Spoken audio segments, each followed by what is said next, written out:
பிரியன், உங்களிடமிருந்தே தொடங்குறேன்.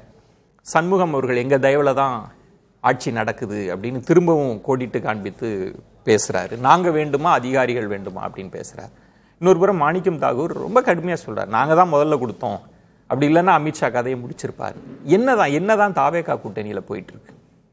அதாவது சிபிஎம் கம்யூனிஸ்டுகளை பொறுத்த மட்டும், சிபிஎம் சிபிஐ பொறுத்த மட்டும் அவங்க அதிகாரத்தில் பங்கு பெறலை.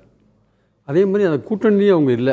ஒரு கூட்ட மாமல்லத்தில் போட்டாங்க, நாங்கள் கூட்டணியில் சேரலைன்ற விஷயத்தை அவங்க சொல்லிட்டாங்க. ஸோ மற்றவங்களாம் தான் அங்கே கூடியிருந்தது நம்ம பார்த்தோம் நம்ம.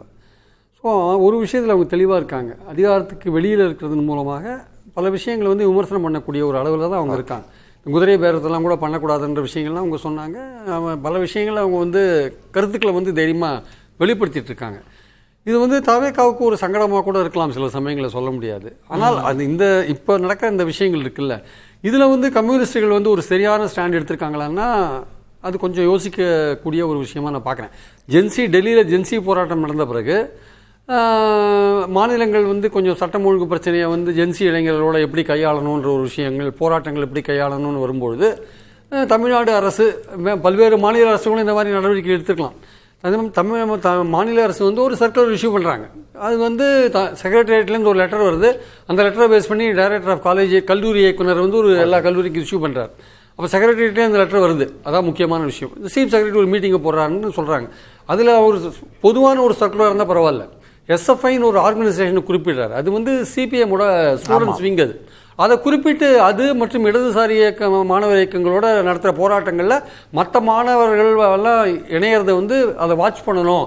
வருவாய்த்துறை, மாவட்ட நிர்வாகம், காவல்துறை 3 பேரும் சேர்ந்து ஒருங்கிணைந்து வாட்ச் பண்ணணும்னா இன்னும் அவங்க தடை செய்யப்பட்ட இயக்கத்தை சேர்ந்தவங்களும் அவங்கலாம் எஸ்எஃப்ஐலாம். அது இந்த மாதிரியான ஒரு விஷயத்த அதுவும் சிபிஎம் சிபிஐலாம் சப்போர்ட் பண்ணுற, கவர்மெண்ட்டை சப்போர்ட் பண்ணுற ஒரு இயக்கங்கள். நீட் சம்பந்தப்பட்ட ஒரு விஷயங்கள் நடந்தபோது, டெல்லியில் நடந்தபோது, இங்கே நீட்டுக்கு எதிரான விஷயங்கள் நடந்தபோது விஜய் அரசு அதை அடக்கினாங்க. ஆக்சுவலாக அவங்களுக்கு ஒழுங்காக பர்மிஷன் கொடுக்கல. அவங்களை அடக்கினாங்க. சிபிஐ ஆஃபீஸில் போய் போராட்டம் நடத்த வேண்டிய கட்டாயத்துக்கு அவங்க ஜென்சி தள்ளப்பட்டதை நம்ம பார்த்தோம். மற்ற இடங்களை அடக்கினாங்க.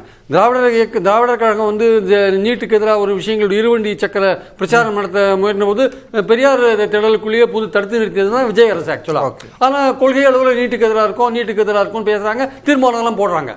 அப்போ என்ன இவங்களோட நோக்கம் என்னன்னா, இந்த அதிகாரிகள், போலீஸ் அதிகாரிகள் அல்லது நிர்வாகத்தை கவனிக்கிற அதிகாரிகள், அவங்களுக்கு இந்த போராட்டம்னால அலர்ஜியா இருக்கும். போராட்டம்னால அலர்ஜி அவங்க. 2 கம்யூனிஸ்டுகள் ஒரு புறம், நாங்க எங்க தயவுல தான் இந்த ஆட்சி இருக்குன்னு சொல்ற ஒரு தன்மை பார்க்குறோம். இது அதிகாரிகள் செஞ்சுட்டாங்க அப்படின்னு ஒன்று.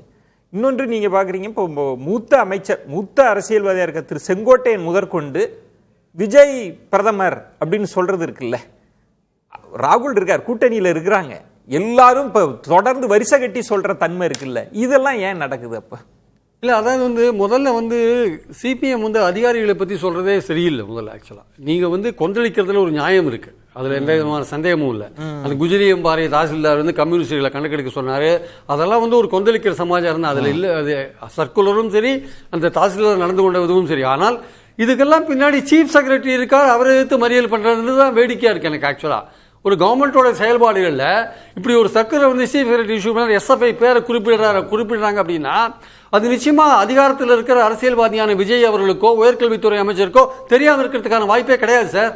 ஏன்னா உங்களுக்கு சப்போர்ட் பண்ற ஒரு கட்சியுடைய இயக்கத்தை பத்தி நீங்க குறிப்பிடுறீங்க அந்த சர்க்குலர்ல. அப்ப நீங்க என்ன முதல்வர்கிட்ட சொல்லாதான் அந்த சர்க்குலர் இஷ்யூ பண்ணீங்களா? அப்ப முதல்வர் அதிகாரிகள் தனியா இயங்குறாங்க, முதல்வர் தனியா இயங்குறாரா? யாரை எடுத்து போராட்டம் நடத்துறீங்க? விஜய் எதிர்த்து போராட்டம் நடத்தணும், தமிழ்நாடு கவர்மெண்ட் எதிர்த்து போராட்டம் நடத்தணும். சீஃப் செக்ரட்டரி ஒரு அதிகாரி எதிர்த்து யாராவது போராட்டம் நடத்துவாங்களா? Tamil Nadu government chief secretary issue பண்ணாலும் சரி, அது வேற எக்ஸ்ஆர்ஒய் இஷ்யூ பண்ணாலும் சரி, அந்த ஆர்டர்ன்றது தமிழ்நாடு கவர்மெண்டோட ஆர்டர். தமிழ்நாடு கவர்மெண்ட் எடுத்து போராட்டம் நடத்துறதை விட்டுட்டு ஏதோ சீஃப் செக்ரட்டரி எடுத்து போராட்டம் நடத்துறீங்கன்னா அதுல உங்களுடைய அந்த அணுகுமுறை இருக்குல்ல, கம்யூனிஸ்ட் அணுகுமுறை, நீங்க கொந்தளிக்கிறது நியாயம், நீங்க போராட்டத்துக்கான உங்க அணுகுமுறை இருக்குல்ல, அது தவறு. ஏன் அப்போ நீங்க விஜய் எடுத்து போராட்டத்துக்கு தயங்குறீங்க? தமிழ்நாடு கவர்மெண்ட் எடுத்து போராட்டத்துக்கு உங்க ஆதரவு தானே கவர்மெண்ட் இருக்கு. அந்த ஆதரவு விடுறதுக்கு ரெடியா இல்லை நீங்க. ஆனாலும் உங்களுக்கு ஏற்பட்ட ஒரு அந்த பாதிப்பு சொல்ல விரும்புறீங்க நீங்க ஆக்சுவலா. அப்போ நேரடியா மோதுங்களா, யார் வேணாம். ஆட்சி கொடுக்கிற ஆதரவு உங்களை யாரும் வாபஸ் வாங்க சொல்ல.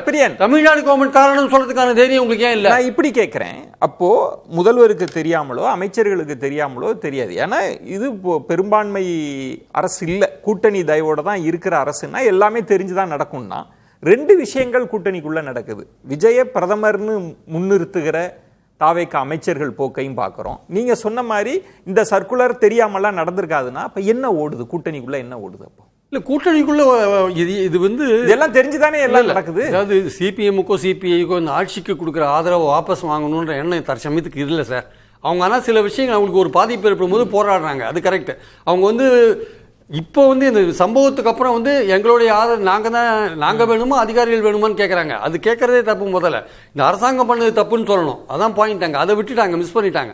அரசாங்கம் பண்ணது தப்புன்னு தான் போராட்டம் நடத்தணும். ஆக்சுவலாக அதிகாரிகள்டேருந்து வர சர்க்குலர் வந்து அரசாங்கம் இஷ்யூ பண்ற மாதிரி தான். அரசாங்கம் இஷ்யூ பண்ற சர்க்குலர் அதை தான் சொல்றேன் பிரியன். நான் அந்த புள்ளியை தான் கேட்கிறேன். இது எல்லாமே ஒரு அரசு, தாவேக அரசு, தாவேகான்ற கட்சி முன்னிறுத்துற ஒன்று தானே. இது ஏன் இப்படி நடக்குதுன்ற நான் விஜய் பிரதமர்னு பேசுறதும் எஸ்எஃப்ஐக்கு எதிராக சர்க்குலர் நடத்துறதும் ஏன் நடக்குது? நீங்க தாவேக ஆங்கிள் இருந்து நான் உங்கள்கிட்ட கேட்கிறேன், இது எப்படி நடக்குதுன்னு கேட்கிறேன். இல்ல இது வந்து இயல்பா நடக்குது அப்படின்னு நம்ம எடுத்துன்னு போறதுக்கான வாய்ப்புகள் இல்ல. ஏதோ ஒரு வகையில வந்து கம்யூனிஸ்டுகளை சீண்டி பாக்குறாங்களோ, அவங்க கூட்டணிக்கும் வர மாட்டேன்றாங்க, அதிகாரத்திலையும் பங்கு பெற மாட்டேன்றாங்க, விமர்சனங்களை வைக்கிறாங்க அப்படின்னு ஒருத்தர் ஒரு விதத்தில் சீண்டி பார்க்குறாங்களோன்னு எண்ணம் வருது. இல்லை இது வந்து இயல்பு அப்படின்னு நீங்கள் போனீங்கன்னா அது வந்து இப்போ இவங்க ரியாக்ட் பண்ணுறதை பார்த்தோம்னா கம்யூனிஸ்டுகள் ரியாக்ட் பண்ணுறதை பார்க்கும்பொழுது அது இயல்பான ஒரு விஷயம் இல்லை, நம்மளை டார்கெட் பண்ணுறாங்கன்ற ஒரு விஷயம் தான் கம்யூனிஸ்டுகள் ஃபீல் பண்ணுறாங்க ஆக்சுவலாக. ஆனால் இவங்க பிரைம் மினிஸ்டர், அதனால இந்த போராட்டம்ன்றது கம்யூனிஸ்டுகளுடைய போராட்டம்ன்றது தாவேகாவை எழுத்து தான் நடக்கணுமே தவிர சீஃப் செக்ரட்டரி எழுத்து நடக்க வேண்டிய அவசியம் இல்லை.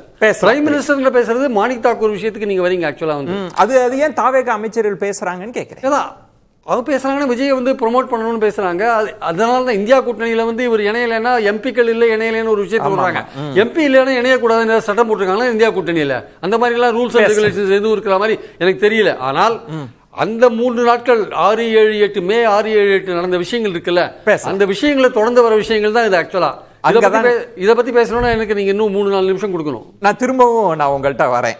அந்த பகுதி ஒரு பகுதி நடந்திருக்கு, அதன் பிறகான சேஞ்சுன்னு சொல்றீங்க. ஓகே.